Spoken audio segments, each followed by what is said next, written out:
Hey there, Cars fans, and welcome back to another episode of The Cars Garage. I'm your host, Langston. And I'm your other host, Taj. So, what are you going to be learning about today, Langston? I'm glad you asked. Today, we're going to be learning about one of the most important parts of any car. Is it ejector seats? Close. Today, we're going to be learning about tires. Oh, man. I thought we were doing ejector seats. Don't worry, Taj. Tires are still pretty interesting. They're one of the main parts of making a car awesome. Go on. Okay, let's start at the beginning. In the beginning, ever since there have been wheels, there has been a demand to make them even more durable, handle more terrain, and make them look even more awesome. Wow, you really are starting at the beginning. Let me skip ahead a little.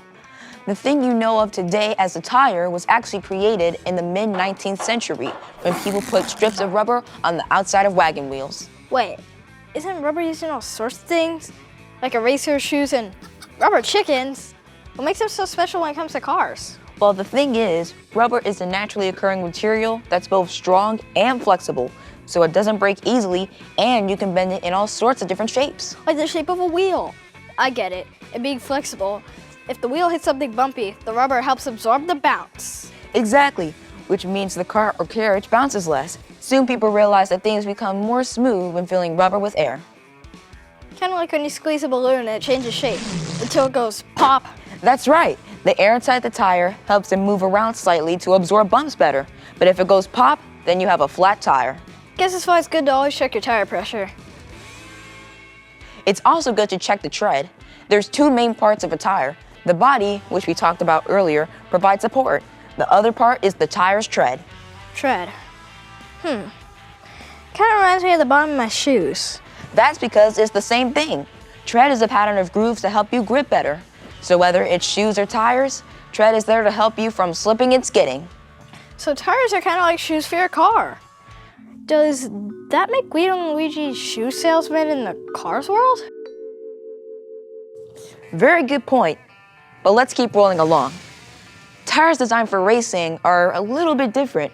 They're softer with no tread. They're called slicks. That's pretty cool.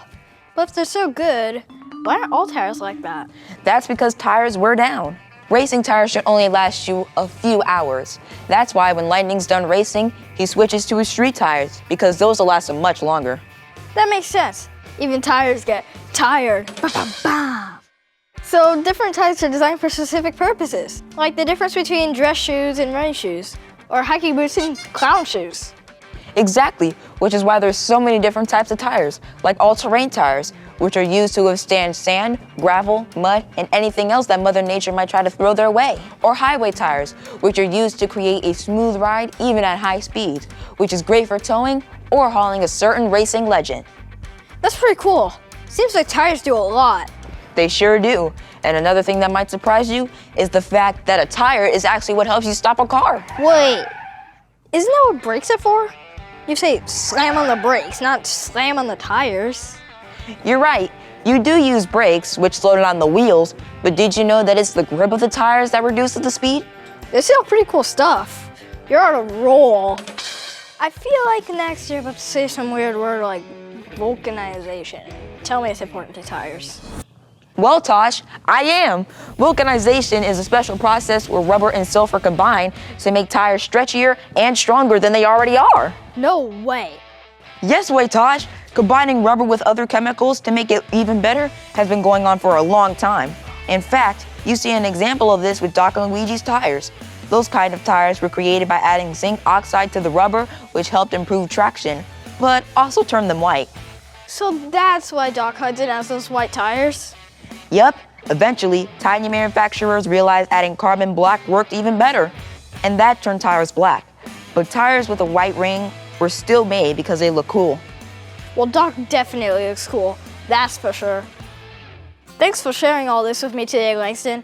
I learned a lot about tires. No problem, Taj. I love talking about what makes tires awesome.